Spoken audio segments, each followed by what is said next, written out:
সত্যজিৎ রায়ের লেখা চেনা অচেনা কিছু গল্প দিয়ে তৈরি আমাদের এই সিরিজ অনবদ্য সত্যজিৎ।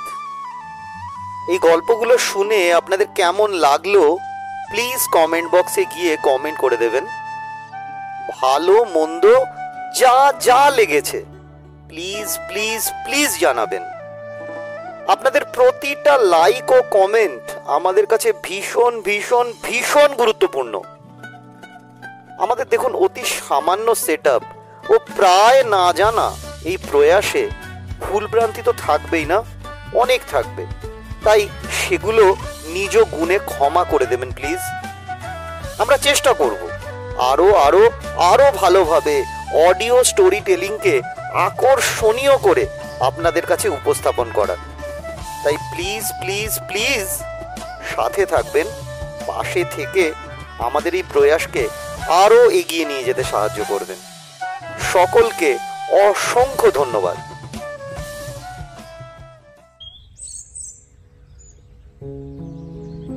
ওদিকে যাবেন না বাবু। জগন্ময় বাবু চমকে উঠলেন। কাছাকাছির মধ্যে যে আর কোনো লোক আছে সেটা উনি টেরই পাননি। তার ফলেই এই চমকানি। একবার দেখলেন যে তার ডাইনে হাত 10 দূরে দাঁড়িয়ে আছে একটা 13-14 বছরের ছেলে। তার পরনে একটা ডোরা কাটা নীল হাফ প্যান্ট আর গায়ে জড়ানো একটা সবুজ রঙের দোলাই। ছেলেটির রং কালো, মাথার চুল গ্রাম্য কায়দায় পরিপাটি করে আঁচড়ানো, চোখ দুটিতে শান্ত অথচ বুদ্ধি দীপ্ত চাহনি। গ্রাম্য হলেও নির্ঘাত স্কুলে পড়ে, অকাট মূর্খ হলে চোখে অমন চাহনি হয় না। কোন দিকে যাব না? জগন্ময় বাবু প্রশ্ন করলেন। ওই দিকে। অর্থাৎ জগন্ময় বাবু তার হাঁটার পথে একবারটি থেমে যেদিকে দৃষ্টি দিয়েছিলেন সেই দিকে। কেন যাব না? কি হবে গেলে? বিষ আছে। বিষ? কিসে? ওই গাছে। সত্যি বলতে কি গাছটা দেখেই জগন্ময় বাবু থেমেছিলেন। ফুল গাছ, বুনো ফুল সম্ভবত। রাস্তা থেকে হাত 20 দূরে একটা ঢিবি, তার উপরে ওই একটি মাত্র গাছ। কাছাকাছির মধ্যেও যাকে গাছ বলে তার নেই। এই গাছটা কোমর অব্দি উঁচু, পেকোনা ছোট ছোট পাতা, আর পাতার ফাঁকে ফাঁকে ভারী সুন্দর হলদে, কমলা আর বেগুনি রঙের ফুল। জগন্ময় বাবু অবাক লাগছিল এই কারণেই যে গত 3 দিন ঠিক এই রাস্তা দিয়েই হাঁটা সত্ত্বেও ওই ঢিবি আর ওই গাছ ওর চোখে পড়েনি। অবশ্য হাঁটার সময় অর্ধেক দৃষ্টি পথে রেখেই চলতে হয়, বিশেষ করে সে পথ যদি কাঁচা আর অজানা হয়। কাজেই না দেখাটা আশ্চর্য নয়। ছেলেটি এখনো সেইভাবেই দাঁড়িয়ে আছে, তার দিকে দেখছে। কি নাম তোর? জগন্ময় বাবু জিজ্ঞাসা করলেন। ভগবান। ওরে বাবা, বাংলা শিখলি কোথায়? স্কুলে। আমার পেছন পেছন আসছিলি কেন? আমার বাড়ি ওই তো। জগন্ময় বাবু দেখলেন যেদিকে ঢিবি সেদিকেই আরো সিকিমাইলটা দূরে বাঁশবনের লাগোয়া খাপড়ার ছাউনি দেওয়া কুটির। জগন্ময় বাবু আবার চাইলেন ছেলেটির দিকে। আরো 2-1 প্রশ্ন করতে হয়। সে ফস করে চেঁচে তাকে এভাবে নিষেধ করবে কেন? গাছের কি নাম? জানি না। বিষ আছে, জানলি কি করে? মরে যায় যে। কি মরে যায়? সাপ, ব্যাঙ, ইঁদুর, পাখি। কি করে মরে যায়? গাছে বসলে না ফুল খেলে? কাছে গেলে। কাছে মানে কত কাছে? 4 হাত, 5 হাত। তুই তো খুব কোপে দেখছি। নাকি গাঁজা ধরেছিস এই বয়সে? তোর মাস্টারকে জিজ্ঞাসা করিস স্কুলে, ফুল গাছে এরকম বিষ হয় না কখনো। ছেলেটি চুপ করে চেয়ে আছে। আমি এখানে নতুন লোক, চেঞ্জের জন্য এসেছি। আমার শরীর খারাপ, বুঝেছিস? ওরকম গুলটুল মারিসনি। এদেশে ওরকম ফুলের কথা কেউ শোনেনি, ওরকম হয় না। এদেশের না, সাহেব এনেছিল। ছেলেটি দেখছি নাছোড়বান্দা, বিশ্বাস করবার জন্য বদ্ধপরিকর। কোন সাহেব? আপনি যে বাড়িতে আছেন সেই বাড়িতে ছিল। কবে এসেছিল? যেবার খরা হলো তার আগের বার। কি নাম? নাম জানি না, লাল মুখ, কটা চুল। সে সেই ঢিবির ওপর পুঁতে দিয়ে গেছে গাছ। জানি না। তবে সাহেব যাবার পরেই কাজ হলো। ওই যে বোন, ওখানে ঘুরতো হাতে কাজ নিয়ে। বটানিস্ট হবে। জগন্ময়বাবু ভাবলেন, ভারী তাজ্জব কথাবার্তা বলছে ছেলেটি। ওই দেখুন না। ছেলেটি আবার আঙুল দেখালো। ওই ঢিবিটার পাশে, ওই যে পাথরটা, তার ঠিক ডান দিকে পাশে। জগন্ময়বাবু দেখলেন একটা সাদা সাদা কি যেন দেখা যাচ্ছে। ওটা কি? সাপ। সাপ? সাপ ছিল, এখন হাড়, মরে গেছে। চিতি সাপ, বিষের দম ছাড়ে ওই ফুল।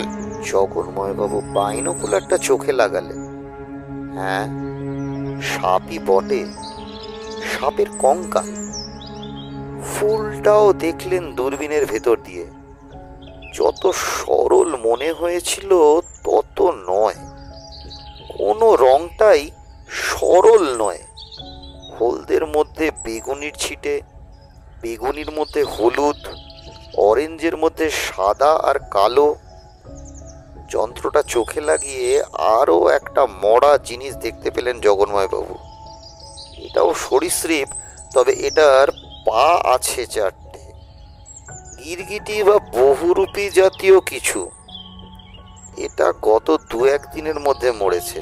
তা এরা সব এতদিনে শিয়ানো হয়ে যায়নি? এখনো আসে আর মরে? রোজ মরে, একটা দুটো। কই, অত তো দেখছি না, মাত্র 2টো তো। ঢিবির পিছনে আছে। বেশি মরলে পরে বাঁশ দিয়ে টেনে এনে সাফ করে দেয়। কে? আমার বাবা, আমিও। তা বাঁশ দিয়ে গাছে ঘা মেরে ওটাকেও সাবার করে দিস না কেন? তাহলেই তো আপদ চুকে যায়। আমার গজায়। বলিস কি? পুড়িয়ে দিলেও আমার গজায়। জগন্ময়বাবু ব্যাপারটা বেশি গুরুত্ব দিয়ে দেখতে চাইছিলেন না, কারণ 5 আনার বেশি বিশ্বাস হয়নি তার এখনো মনে। যেটুকু হয়েছে তার কারণ একবার কোন বইতে যেন মাংসাশী গাছের কথা পড়েছিলেন। বিশ্ব চরাচরে এমন অনেক আশ্চর্য জিনিস আছে যার অনেকই হয়তো এখনো মানুষের অগোচরে রয়েছে। আরো আছে এই গাছ? আছে। কোথায়? ওই বনে আছে। কাছাকাছির মধ্যে এই একটাই? আর দেখিনি বাবু। ব্যাপারটা যদি সত্যি হয় তাহলে বলতে হবে এখানে এসে সুদৃশ্য স্বাস্থ্যময় নিরিবিলি পরিবেশ আর টাটকা সস্তা সুস্বাদু খাদ্যদ্রব্য ছাড়াও একটা উপরি লাভ হয়েছে জগন্ময়বাবুর। এটার আশাই করেননি। ফিরে গিয়ে আপিসে বলার মতো গল্প হলো একটা। বিষ ফুল, গাছের নিঃশ্বাসে বিষ। ওই 2টি মৃত প্রাণী না দেখলে ছেলেটির কথা তিনি আদৌ বিশ্বাস করতেন না। তবে সে এইভাবে বানিয়ে কথা বলবে কেন, সেটাও একটা প্রশ্ন। এ ধরনের প্র্যাকটিক্যাল জোক একমাত্র শহরেই সম্ভব, আর তাও সে 1 এপ্রিলে।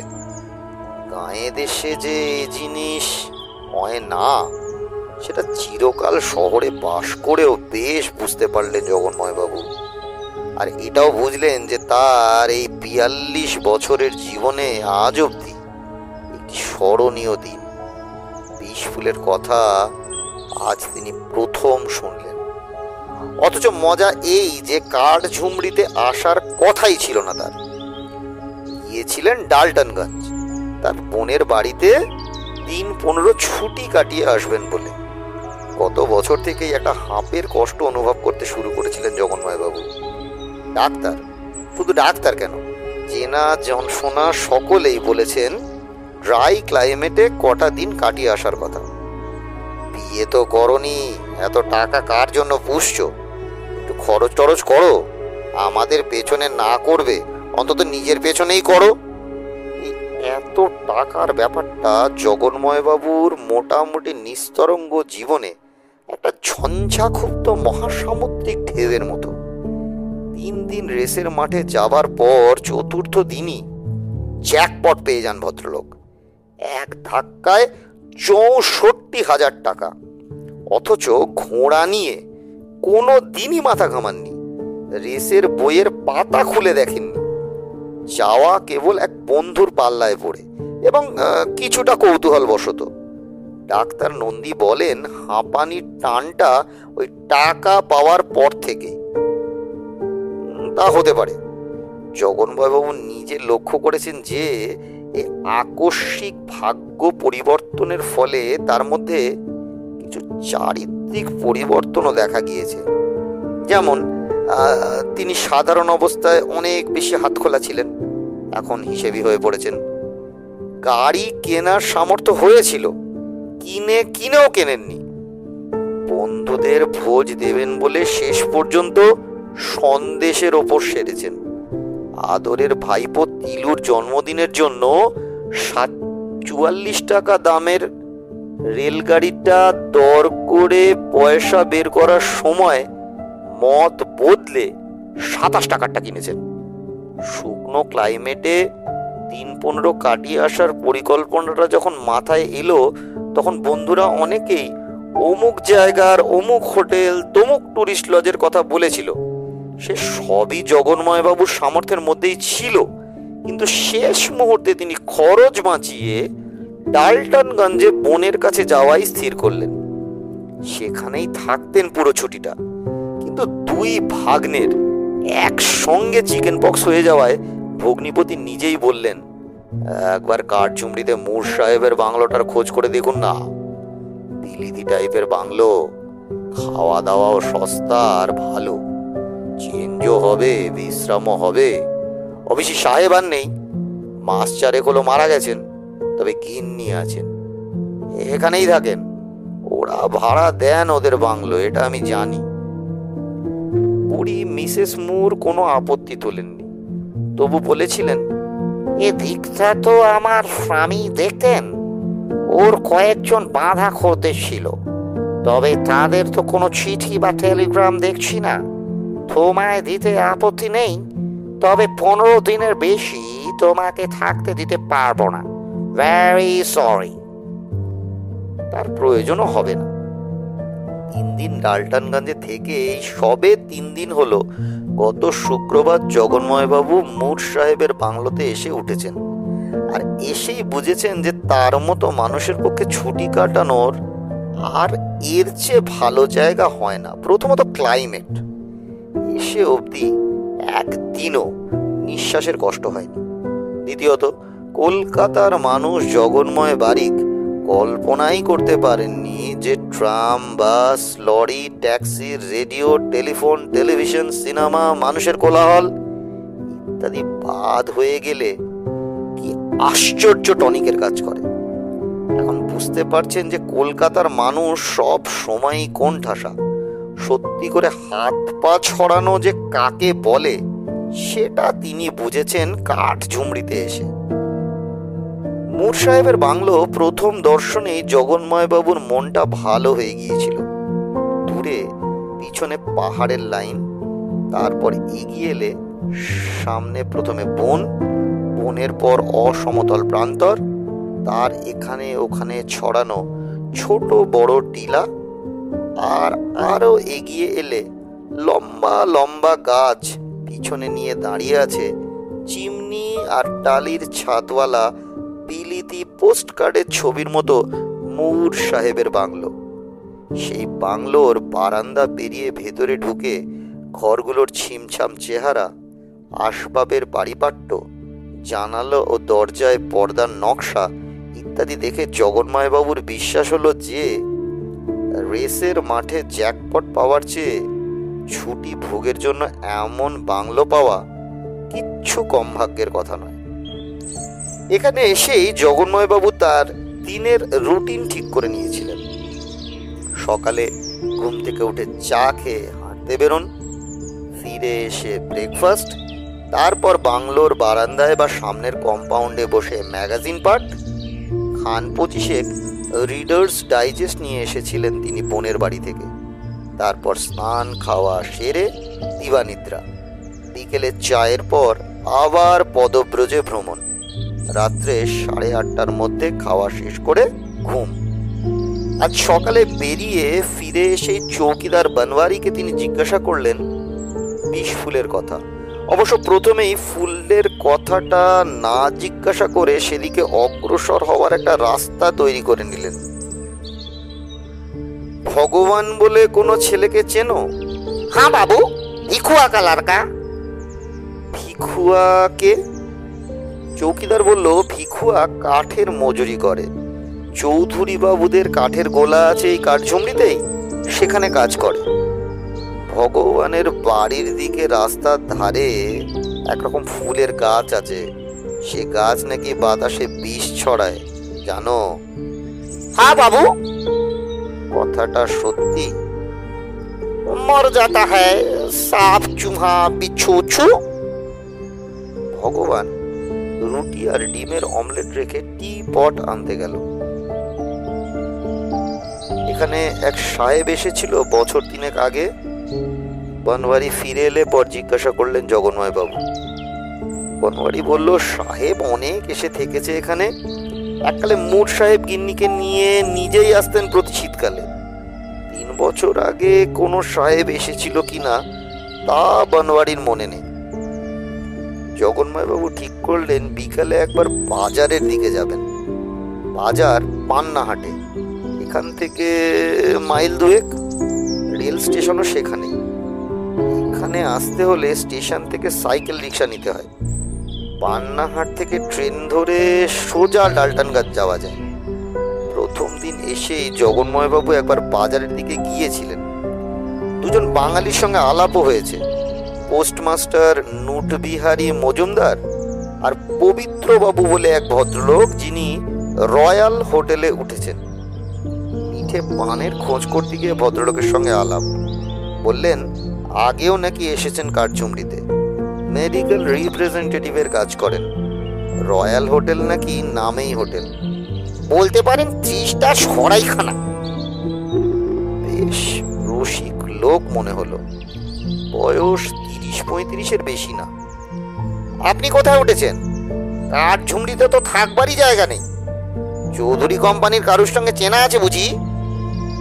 আগে না, আমি উঠেছি মুর সাহেবের বাংলোতে। ও, ওই শিশু ঘাটছে ঘেরা কটেজ বাড়িটা? জগন্ময়বাবু বললেন, গাছে ঘেরা ঠিকই, তবে শিশু কিনা বলতে পারবেন না, দেখে তো বুড়ো বলেই মনে হয়। আমি মশাই সেন্ট% শহুরে মানুষ। বড় জোর আম, জাম, কলা, নারকেল আর বট অশ্বত্থটা চিনতে পারি, তার বাইরে জিজ্ঞাসা করলেই মুশকিল। এই পবিত্রবাবু আর নুটবিহারীকে আজ একবার জিজ্ঞাসা করে দেখতে হবে। চৌকিদারের কনফার্মেশনটা যথেষ্ট নয়। আসলে জগন্ময়বাবু কলকাতায় গিয়ে এই বিষ ফুলের বিষয়ে কিছু লিখতে চান, এখনো পর্যন্ত কেউ লেখেনি। এই একটা ব্যাপারে পায়োনিয়ার হবেন তিনি। নুটবিহারীকে জিজ্ঞাসা করে বিশেষ ফল হল না। বললেন, আমি মশাই সবে লাস্ট ইয়ারে বদলি হয়ে এখানে এসেছি। স্থানীয় সংবাদ বিশেষ আমার কাছে পাবেন না, আপনি বরং অন্য কাউকে জিজ্ঞাসা করুন। পোস্ট অফিস থেকে জগন্ময়বাবু গেলেন বাজারের দিকে। পান কেনা আছে, আর যদি একটা এক্সারসাইজ বুক পাওয়া যায় তো কাজের কাজ হবে। লেখার জন্য তৈরি হতে হবে তো। কলম আছে সঙ্গে, খাতা আনেননি। পবিত্রবাবুর সঙ্গে দেখা হয়ে গেল একটা চায়ের দোকানের সামনে। বেঞ্চিতে বসে বাংলা খবরের কাগজ পড়ছেন। বললেন, আসুন চা খান। ওহে ভরদ্বাজ, 2 কাপ, একের জায়গায় 2। জগন্ময়বাবু সোজা আসল প্রশ্নে চলে গেলেন। আপনি বিষ ফুলের নাম শুনেছেন? পবিত্রবাবু কাগজটা ভাঁজ করে জগন্ময়বাবুর দিকে চোখ তুললেন। হলদে কমলা বেগনি, তালহাট যাওয়ার পথে ডান দিকে রয়েছে তো একটা ঢিমির ওপরে। আরে, আপনি তো সব জানেন দেখছি। বললুম তো, 4 বার ঘুরে গেছি এখানে, বছর 2 থেকে দেখছি ওটা। প্রথম যেদিন দেখি সেদিন ঢিবির পাশে একটা আসতো শুয়োর ছানা মরে পড়েছিল। বলেন কি? তা এই নিয়ে আপনি কাউকে বলেননি কিচ্ছু? আপনি তো কলকাতার লোক, কাগজে টাগজে। পবিত্রবাবু উড়িয়ে দিলেন। বলবার কি আছে মশাই, প্রকৃতির খামখেয়াল কত রকম হয়, সব নিয়ে কি আর কাগজে লেখে? আরো কত হাজার রকম বিষ ফুল, বিষ ফল, বিষ পোকা, বিষ পাখি রয়েছে এই পৃথিবীতে, কে জানে। আরে মশাই, কলকাতায় বাস, সেখানকার হাওয়াটাই বিষাক্ত। প্রতি নিঃশ্বাসে 5 সেকেন্ড করে আয়ু কমে যাচ্ছে। সেদিন দেখলুম কোথায় জানি লিখেছে, সেখানে ফুলের বিষ নিয়ে কে মাথা ঘামাতে যাচ্ছে মশাই। তো এখানকার লোক, এদের পক্ষে তো এটা একটা ডেঞ্জার মশাই। কাছে না ঘেসলেই হলো, 5-7 হাত দূর থাকলেই তো সেফ, সে কথা এখানে সবাই জানে। জগন্ময়বাবু চা খেয়েই উঠে দাঁড়ালেন। অক্টোবরের মাঝামাঝি, সূর্যি ডুবলেই ঝপ করে ঠান্ডা পড়ে। সর্দি গরমের রিস্কটা না নেওয়াই ভালো। চায়ের দোকানের পাশেই একটা মনোহারি দোকান থেকে খাতা কিনে ভদ্রলোক যখন বাড়ি ফিরলেন তখন 6:15। মানে বেশ একটা উত্তেজনা অনুভব করছেন তিনি। পাকা কনফার্মেশন পাওয়া গেছে, এবার উনি স্বচ্ছন্দে লিখতে পারেন। লেখাটা কোনো উদ্ভিদ বিজ্ঞানীর দৃষ্টি আকর্ষণ করলে একটা বড় কাজ হবে। কাঠঝুমড়ির নামটাও লোকের জানা উচিত। টুরিস্ট ডিপার্টমেন্ট জানে কি নামটা? মনে তো হয় না। লেখার অভ্যেস নেই, তাই খাতা খুলে হাতের কলমটার উপর থুতনিটা ভর করে আধ ঘন্টা বসে থেকেও কোনো ফল হলো না। এত চট করে হবে না, হাতে আরো 10 দিন সময় আছে। ধীরে সুস্থে ভেবে চিনতে লিখতে হবে। বিষ ফুল নামটা 2 বার আপন মনে উচ্চারণ করলেন জগন্ময়বাবু। বিষ ফুল, এই নামের লেখা পড়ে লোক না পড়ে পারবে না।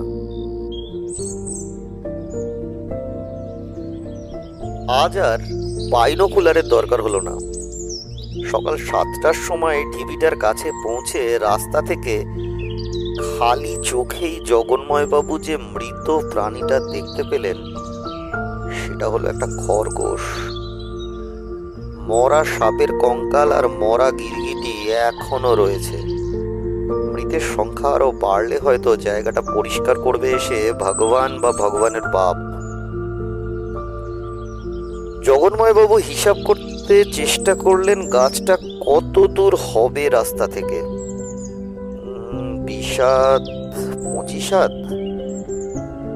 তার একটা অদম্য ইচ্ছা হলো আর একটু এগিয়ে গিয়ে গাছটাকে আর একটু ভালো করে দেখার। 5 হাতের বেশি কাছে না গেলেই তো হলো। কিন্তু ওই ছোকরার অনুমান যদি ভুল হয়, যদি 7 হাত 8 হাত পর্যন্ত ফুলের প্রভাব পৌঁছায়। জগন্ময়বাবু ঘাসের ওপর দিয়ে 3 পা এগিয়ে আবার পিছিয়ে এলেন। সাপ, খরগোশ, গিরগিটি, শুয়োর, পোকামাকড়ের কথা ছেলেটি বলেনি। ফড়িং, পিঁপড়ে, মশামাছি, এই সবই কি এই গাছের বিষে মরে, না ছোট জিনিস রেহাই পায়? আর বড় জিনিস? তার লেখার জন্য এগুলো জানা দরকার। আজ ছেলেটিকে দেখছেন না, একবার তার বাড়ি যাবেন নাকি? একটা ইন্টারভিউ করবেন তাকে, যেমন অনেক খবরের কাগজে করে। প্রশ্নটা মাথায় আসতেই মনে হলো তাড়া নেই, সব হবে ধীরে সুস্থে। ধীরে সুস্থে, হাতে আরো 7 দিন সময়। এখানে জলটা ভালো, তাই খিদে হয় প্রচুর। ব্রেকফাস্টের কথা চিন্তা করতে করতে জগন্ময়বাবু বাড়ি ফিরলেন। বাঁশের বেড়া দিয়ে ঘেরা বিশাল কম্পাউন্ড, দুটো কাঠের গেট, একটা পশ্চিমে একটা উত্তরে। উত্তরের গেটে, যেটা দিয়ে জগন্ময়বাবু এখন ঢুকলেন, এখনো একটা কাঠের ফলকে মূর সাহেবের নাম রয়েছে। গেট থেকে সোজা রাস্তা দিয়ে কটেজের সামনের বারান্দায় শেষ হয়েছে। বড় বড় গাছগুলো, যেগুলোকে পবিত্রবাবু শিশু বললেন, সেগুলো কটেজের পেছন দিকে। এদিকে দক্ষিণে যে বড় দুটো গাছ রয়েছে, সেগুলো শিশু নয় নিশ্চয়ই, কিন্তু সেগুলোর নামও জগন্ময়বাবু জানেন না। এর মধ্যে যেটা দূরের গাছ, সেটার ডালপালাগুলো প্রায় সাদা আর বেশ ছড়ানো। কুঁড়িটা কালো হলে হয়তো আরো সহজে চোখে পড়তো, কিন্তু সাদা হওয়া সত্ত্বেও খুব বেশি দূরে নয় বলে কুঁড়ির পাশের চেনা গাছটা জগন্ময়বাবুর দৃষ্টি এড়ালো না। সেই একই গাছ, একই বিচিত্র ফুল, বিষ ফুল। জগন্ময়বাবুর পেট থেকে খিদেটা ম্যাজিকের মতো উবে গেল। এ গাছ কাল ওখানে ছিল না। জগন্ময়বাবু ওই সাদা গুঁড়িটা থেকে হাত 10 দূরে বনওয়ারিকে দিয়ে ডেক চেয়ারটা আনিয়ে তাতে বসে রোদ পোহাচ্ছিলেন। তখন তার কোনো কাজ ছিল না, কেবল শরৎকালের মিঠে রোদটা উপভোগ করা। তার চোখ তখন চতুর্দিকে ঘুরছে, এমনকি সাদা গুঁড়িটার দিকেও। এটা মনে আছে কারণ জগন্ময়বাবু তখন মনে হয়েছিল গুঁড়িটার রঙের সঙ্গে ইউক্যালিপটাসের গায়ের রঙের মিল আছে। ওই আর একটা গাছ উঠছে না, ইউক্যালিপটাস। ওটা কি? একটা পাখি, খয়েরি রং, মাথা থেকে লেজের ডগা অবধি, শালিকের চেয়ে ছোট। পাখিটা মাটিতে খুঁটে খুঁটে কি জানি খাচ্ছে, আর মাঝে মাঝে খাওয়া থামিয়ে মাথা তুলে চিরিক চিরিক ডাকছে। ফুল গাছটার হাত 10 মধ্যে। এবার দুটো ছোট্ট লাফ মেরে পাখিটা ফুল গাছটার দিকে আরো এগিয়ে গেল। জগন্ময়বাবু আর অপেক্ষা না করে সজোরে দুটো তালি মারলেন। পাখিটা তীক্ষ্ণ শীষ দিতে দিতে উড়ে পালিয়ে গেল। জগন্ময়বাবু হাঁফ ছাড়লেন, কিন্তু গাছটা তো রয়েই গেল। ওটার একটা ব্যবস্থা করা যায় না? সামনের রাস্তায় অনেক ঢেলা পড়ে আছে। একটা ঢেলা হাতে তুলে নিয়ে জগন্ময়বাবু গাছটাকে তাক করে নিক্ষেপ করলেন। গাছটা থরথরিয়ে কেঁপে উঠল। লেগেছে, কিন্তু কোনো ফল হবে কি একটা ঢিলে? জগন্ময়বাবু অনুভব করলেন যে তার মাথায় খুন চেপেছে। পরপর 30টা ঢেলা মারলেন গাছটার দিকে। কোনোদিন ক্রিকেট খেলেননি, তাই বোধহয় অর্ধেক ঢেলা পাশ দিয়ে বেরিয়ে গেল, কিন্তু বাকিগুলো লাগলো। গাছটা নুয়ে পড়েছে। ও ফির খাড়া হয়ে যায়গা বাবু। ভগবান! গেটের বাইরে বই হাতে দাঁড়িয়ে দেখছে, মুখে মৃদু হাসি। ওকে খাড়া, বললেন জগন্ময়বাবু। কিছুদিনের জন্য তো নিশ্চিন্ত। ভগবান চলে গেল। ঘটনাটা যে চৌকিদার আর মালিও দেখেছে, সেটা বাংলোর দিকে মুখ ঘুরিয়ে বুঝলেন জগন্ময়বাবু। বোঝাই যাচ্ছে দুটোই অকর্মার ঢিঁকি। তাকে একটু হেল্প করতে পারলো না এগিয়েছে। ব্রেকফাস্ট খেতে খেতে মনে হলো যে চৌকিদার আর মালির এই যে নিষ্পৃহ ভাব, তার জন্য উনি নিজেই কিছুটা দায়ী। এখানে এসেই বোধহয় ওদের দুজনের হাতে কিছু আগাম বকশিস গুঁজে দেওয়া উচিত ছিল। মালি তো স্টেশনে গিয়েছিল ওকে আনতে। মিসেস মুর টেলিগ্রামে খবর পাঠিয়ে দিয়েছিলেন।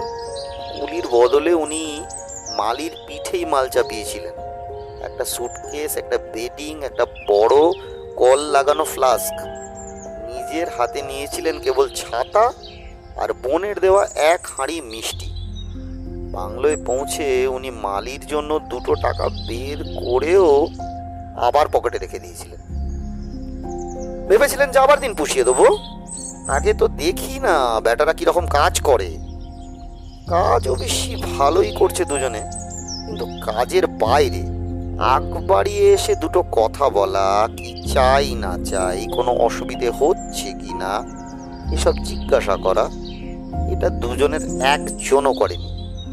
কাঠচুমড়ির এই ব্যাপারটাই জগন্ময়বাবুর কাছে লেস দ্যান পারফেক্ট বলে মনে হয়েছিল। এখন বুঝছেন দোষটা খানিকটা ওর নিজেরই। এই বাড়ির আশেপাশে ওই গাছ আরও আছে নাকি?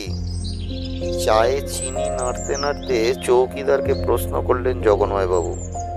চৌকিদার বলল, বাংলোর চৌহদ্দির মধ্যে ওই গাছ ও আজ এই প্রথম দেখলো। এ কি রাতারাতি গজিয়ে যায় নাকি? ওইসাই তো মালুম হতা হে বাবু। একটু খেয়াল রেখো তো, দেখলে আমায় বলবে। বানোয়ারি বলার আগেই জগন্ময়বাবুর চোখে পড়ল, বিকেলে ঘুম থেকে উঠে বারান্দায় বেরিয়ে এসেই বারান্দার পূব দিকের কোণার পেছন থেকে উকি দিচ্ছে এক গোছা চেনা ফুল। ঝিরঝিরে বাতাসে দুলছে ফুলগুলো, হাত 15-র বেশি দূর নয়।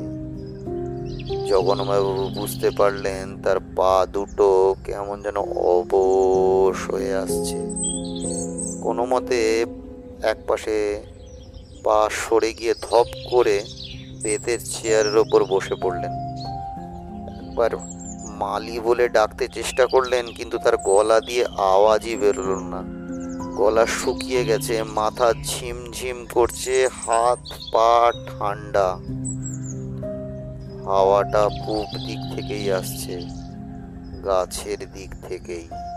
তার মানে ওই ফুলের বিষাক্ত প্রশ্বাস। জগন্ময়বাবু আর ভাবতে পারলেন না, এখানে বসা চলবে না। এর মধ্যেই তিনি অনুভব করছেন তার নিঃশ্বাসের কষ্ট। শরীর ও মনের অবশিষ্ট সব বলটুকু প্রয়োগ করে চেয়ার ছেড়ে উঠে টলতে টলতে বৈঠকখানা পেরিয়ে শোবার ঘরে ঢুকে শয্যা নিলেন জগন্ময়বাবু। চৌকিদার রাত্রে কি রান্না হবে জিজ্ঞাসা করতে এলে পর বললেন, কিচ্ছু না, খিদে নেই। তা সত্ত্বেও বানোয়ারি নিজে থেকেই এক গ্লাস গরম দুধ এনে বাবুকে খাওয়ানোর জন্য দিয়ে গেলেন। অনেক অনুরোধের পর জগনবাবু কোনো রকম ভাবে অর্ধেকটা খেয়ে বাকিটা ফেরত দিয়ে দিলেন। দূরে মাদল বাজছে। বাজারে শুনেছিলেন কোথায় জানি মেলা বসবে, সাঁওতালের নাচ হবে সেখানে। কটা বাজলো কে জানে। কম্বলের তলায় শুয়ে জগন্নাথবাবু অনুভব করলেন যে তার এখনো শীত লাগছে। আনলা থেকে আলো আনটা নিয়ে কম্বলের ওপর চাপিয়ে দিতে খানিকটা কাজ হলো। তার ফলেই বোধহয় একটা সময় জগন্নাথবাবু বুঝলেন যে তার চোখের পাতা দুটো এক হয়ে আসছে। এর আগের কদিন এক ঘুমে রাত কাবার হয়েছিল, আজ হলো না। চোখ খুলতে ঘরের আলো দেখে প্রথম খটকা লেগেছিল, তারপর মনে পড়ল নিজেই বানওয়ারিকে বলেছিলেন আজ ঘরে লণ্ঠন জ্বালিয়ে রাখতে। এখনো শীত, হাওয়াটা ওই বাইরের দিকের জানলা দিয়েই আসছে বোধহয়, কিন্তু ওটা তো বন্ধ করে রেখেছিলেন উনি শোবার আগে। কেউ খুললো নাকি? জগন্ময়বাবু ঘাড় তুললেন দেখবার জন্য। জানলার পাশেই ড্রেসিং টেবিল, তার উপরে রাখা লণ্ঠনের আলো পড়ছে তার পাল্লায়। শুধু পাল্লায় নয়, বাইরের থেকে যে জিনিসটা উঁকি মারছে তার উপরেও। সেই আলোতেই চেনা যাচ্ছে জিনিসটাকে। সেই ফুল, সেই একই গাছ, হলদে বেগুনি কমলা, বিষ ফুল। জগন্ময়বাবু বুঝতে পারলেন তার তলপেট থেকে যে আর্তনাদটা কণ্ঠনালী বেয়ে ওপরের দিকে উঠে আসছে, সেটা মুখ দিয়ে বেরোনোর সঙ্গে সঙ্গেই তিনি সংজ্ঞা হারাবেন। আর হলোও তাই। কামরাটা খালি পেয়ে জগন্ময় বাড়ি একটু নিশ্চিন্ত হয়েছিলেন, কারণ লোকের সান্নিধ্য এখন তার ভালো লাগছে না। কাঠছুমড়িতে এমন স্বপ্নের মতো সুন্দর প্রথম 3টি দিন গত দুদিনে কি করে এমন বিভীষিকায় পরিণত হতে পারে সেই নিয়ে তিনি 7 ঘন্টার জার্নির মধ্যে একটু চুপচাপ একা বসে ভাবতে চেয়েছিলেন। কিন্তু গার্ডের হুইসেলের সঙ্গে সঙ্গে একটা চেনা লোক তার কামরায় এসে উঠলেন। পান্নাহাটের পোস্টমাস্টার নোট বিহারী মজুমদার। ভদ্রলোকের সঙ্গে সেই দিনের পর আর দেখা হয়নি। সে কি মশাই, এর মধ্যেই ফিরে চললেন নাকি? নাকি আপনিও বেতল যাচ্ছেন? বেতল? এরপরে স্টেশন মেলা বসেছে, সেখানে গিন্নির হুকুমে সওদা করতে যাচ্ছি। ও, আপনি কোথায় চললেন? ডালটনগঞ্জ। শরীর খারাপ হলো নাকি? এই দুদিনেই এত ফুল ডাউন। হ্যাঁ, ওই একটু বিহারী বাবু মাথা নেড়ে একটু ফিক করে হেসে বললেন, যাক, ভদ্রলোকের লাকটা ভালো। লাক? পবিত্রবাবুর কথা বলছি। কেন? আরে উনি তো আজ 10 বছর হলো বছরে 2বার করে মুর সাহেবের বাংলোতে এসে থাকেন। ওটা একরকম ওর মনোপলি। অক্টোবর আর মার্চ লিখতে আসেন। বড় রাইটার তো, পবিত্র ভট্টাচার্য, নাম শোনেননি? লেখেন আর ভগবান বলে একটা কার্টুনে ছেলেকে বাংলা শেখান। শখের মাস্টারি, একটু আদর্শবাদী প্যাটার্নের লোক আর কি। আপনি গেছেন শুনে নেচে উঠবেন। ভারী আক্ষেপ করছিলেন নিজের ডেরা ছেড়ে হোটেলে থাকতে হচ্ছে বলে। বললেন বুড়ো মুর বেঁচে থাকলে এ গোলমাল হতো না, বুড়ি গন্ডগোল করেছে।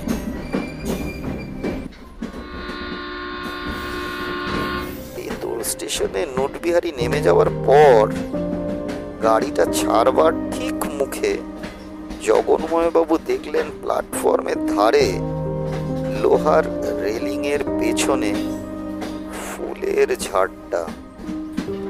একটা আধটা নয়, এক মাঠ জুড়ে কমপক্ষে 100টা। আর তারই মধ্যে নিশ্চিন্ত মনে খেলা করছে 3টি ছাগল ছানা।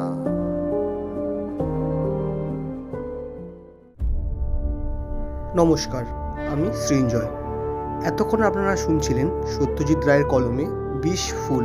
এই গল্পের প্রধান চরিত্রগুলি হল ভগবান, বানোয়ারি, নোট বিহারী মজুমদার, পবিত্রবাবু ও জগন্ময়বাবু। গল্প পাঠ, গল্পের সূত্রধর এবং সমস্ত প্রধান চরিত্রে আমাদের সম্মানীয় পিনাকি বোস মহাশয়। ধন্যবাদ।